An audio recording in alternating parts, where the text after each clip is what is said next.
The man known to history as Seretse Khama was the first president of Botswana, a landlocked country in the center of southern Africa.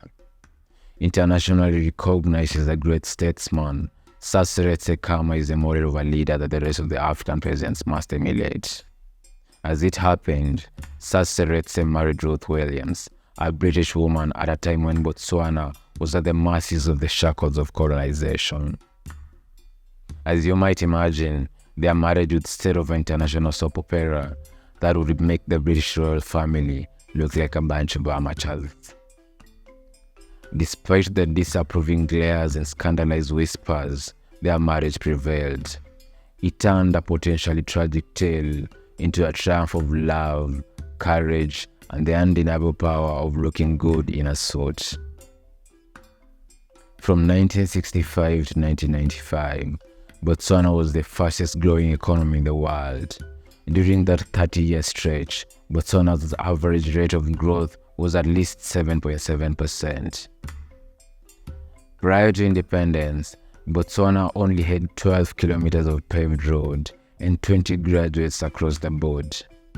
Then in 1966, the whole of Botswana had 2 secondary schools, in contrast to Uganda, which had 70 times more schools.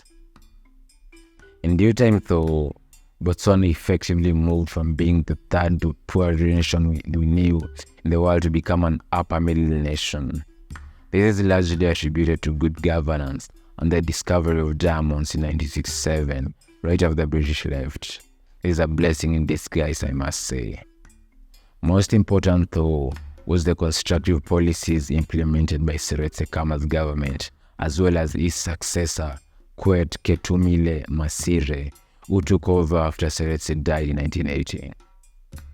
Botswana possessed pre-colonial tribal institutions that encouraged broad-based participations and implementation of property rights, as well as political elites who dominated the economy were prevented from owning from that class. Even today, Botswana's GDP per capita is significantly higher than most nations in the so-called sub-Saharan Africa. GDP per capita measures the total value of goods and services produced in the economy divided by the population of a nation. Of all sub-Saharan nations, although I don't like using the sub-Saharan word, Botswana has been the only one free from the international political turmoil since independence. If you're finding value in this video, please subscribe and let's engage in the comments section. So what was Seretse Khama's early life like? Born in 1921 to a royal family in Bechuanaland, modern-day Botswana, Seretse Khama's destiny was woven with both privilege and responsibility. The Botswana are a mesh of many different nations, the main ones being the Tswana, Kalanga, and Masawa. Seretse was from the majority Tswana community. Seretse Khama succeeded his father to be the chieftainship of the Ngwato at the tender age of 4. Indigenous conditions in Bechuanaland exhibited a fair amount of cultural and ethnic homogeneity. Tribal chiefs were highly respected and were regarded as equals despite their immense political power. Then young Seretse was sent to South Africa to attend Tiger Kloof Education Institute and boarding school. He later attended the University of Fort Hare in South Africa, graduating in 1944 with a bachelor's degree.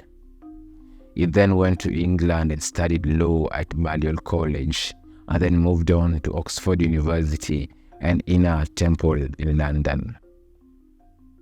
Growing up amid the beauty of his homeland, Seretse learned the virtues of compassion and equality from his parents. However, his life took an unexpected turn when he was sent to study in England. In the unfamiliar corridors of Oxford, Seretse experienced racial discrimination and social ostracism. The longing for his homeland and a fateful encounter with Ruth Williams, a captivating British woman, sparked an extraordinary love that would challenge the status quo. Remember, Ruth was a white woman married to a black man in a society where this was virtually unseen before, and the relationship was apparently frowned upon. After the Second World War, the British attempted to combine the Bechuanaland Protectorate with their Southern African colony, but Bechuanaland was able to resist this annexation attempt. This was largely due to the strong nationalism in the country. Amidst the prevailing racial prejudices of the 1940s, Seretse and Ruth Williams faced fierce opposition from both their families and the British government. Practically, the idea of an interracial marriage threatened the delicate balance of power in the region. Despite the backlash, Seretse and Ruth stood tall, united by their love and determination. They then married in 1947 in a humble ceremony, a symbol of love triumphing over hate. However, the consequences of their union would alter the course of history forever.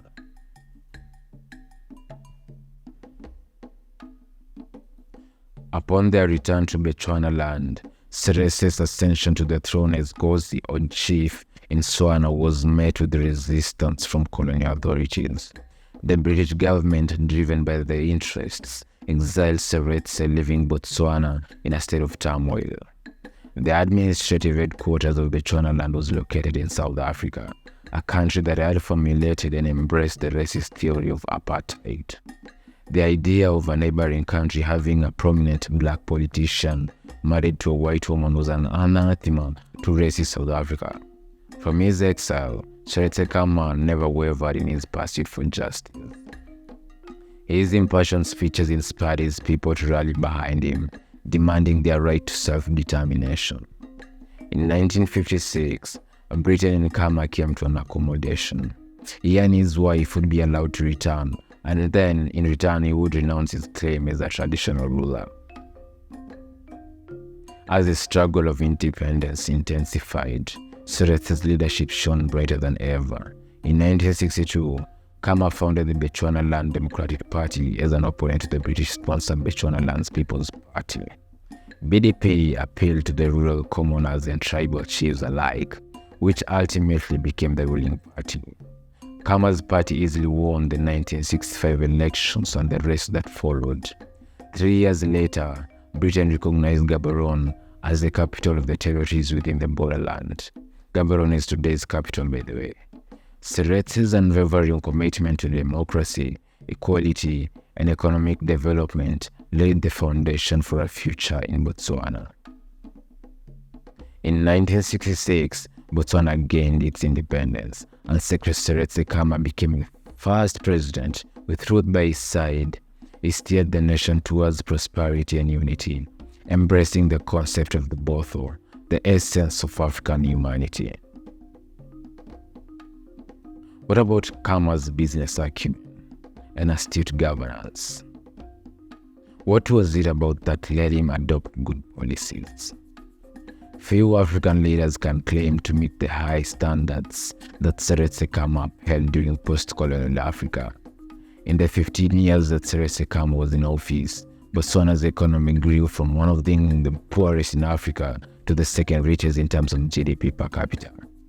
Even today, Botswana is among the top 5 countries in Africa based on that metric. The country primarily exported diamonds and beef, debunking the typical curse of natural resource wealth that many countries in Africa still face post-colonization. Universal free education was enacted, making Botswana one of the most literate countries in the world. However, it is worth mentioning that Khama's successful governance was also attributed to a few external factors. One is that Botswana possessed relatively exclusive pre-colonial institutions, placing constraints to political elites who want to take advantage of the economy. 2, unlike in East Africa and their neighbors in Southern Africa, the effect of British colonialism on Botswana was minimal. The Brits did not destroy inclusive pre-colonial institutions. Besides, unlike Robert Mugabe's policies in Zimbabwe, which effectively were intolerant to whites, Khama opted to tolerate white commercial interests to the benefit of the Botswana. But by far, the biggest reason was that Botswana discovered diamonds right after the British left. Otherwise, we would see the case of Congo's blood diamonds being repeated in Botswana. More so, Khama's regime ensured that this resource wealth created enough friends that no group wanted to challenge the status quo at the expense of rocking the boat. Botswana has grown with little direct assistance from the International Monetary Fund and the World Bank. As you might know, any connection to the International Monetary Fund and World Bank has proven to be detrimental and a kiss of death for developing countries. Botswana's leadership seemed to recognize the danger involved in the depending on the IMF and World Bank. Instead of borrowing heavily from these organizations, Botswana allowed them to play an advisory role. In foreign policy matters, Khama also played an important diplomatic role in negotiating the transition to majority rule in Rhodesia, present-day Zimbabwe. Khama and Ruth had 4 children: Jacqueline Khama, Shekedi Khama II, Anthony Khama, and Ian Khama. The latter, Ian Khama, became Botswana's 4th president in 2008. So, what about Seretse Khama's legacy? Seretse Khama died of pancreatic cancer on July 13th of 1980 at the age of 59. Seretse Khama's legacy extended far beyond his time in office. His visionary policies and commitment to social welfare transformed Botswana into one of Africa's most stable and thriving nations. Today, Botswana stands as a shining example of Seretse Khama's vision. Within 16 years, Botswana transformed itself from one of the poorest nations of Africa to one of the richest. Universal free education was enacted. Its thriving economy, political stability, and dedication to preserving its rich cultural heritage are a testament to his enduring influence. Botswana is an example of an African country that affords its people freedom of debate and expression. Racial tolerance and a toleration for dissenting opinions produced many beneficial results. Seretse Khama explicitly committed to a non-racial, non-interventionist program that guarantees Botswana's financial and military stability. This led to an intensive inflow of political refugees from both South Africa and Zimbabwe, with many of them being highly skilled labor. The journey of Seretse Khama from a young prince to a revered leader teaches us the importance of love, unity, and the courage to fight for what is right.